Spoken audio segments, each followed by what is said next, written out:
Bonsoir. Chômage, la France plonge. Les chiffres ont été rendus publics en fin d'après-midi. Le dérapage n'a jamais été aussi important d'un mois sur l'autre. On savait que les résultats seraient très médiocres, mais Martine Aubry, nouveau ministre de l'Emploi, a déjà prévenu que les prochains mois risquent d'être encore très mauvais.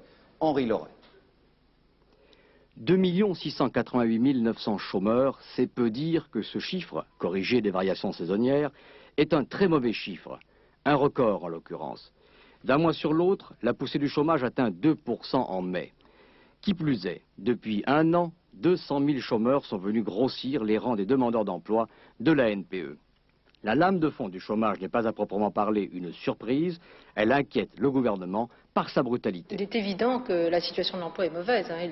L'accroissement du chômage, particulièrement en mai, le montre abondamment.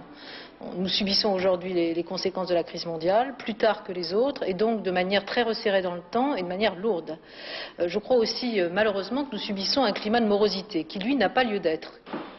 À l'unisson du gouvernement, Martine Aubry espère en une reprise salutaire de l'activité économique, seule susceptible de limiter la casse sociale. Alors bien évidemment, et ça je crois qu'il faut le dire, parce que tout cela est sans surprise malheureusement, il y aura un décalage entre ce retour de la croissance et des conséquences en matière d'emploi et de chômage. Donc nous avons encore des mois difficiles devant nous en matière d'emploi.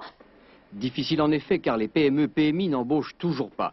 Quant aux dinosaures de l'industrie textile, automobile ou informatique, ils continueront de supprimer les emplois dans les prochains mois, 60 000 pour la seule rentrée de septembre-octobre.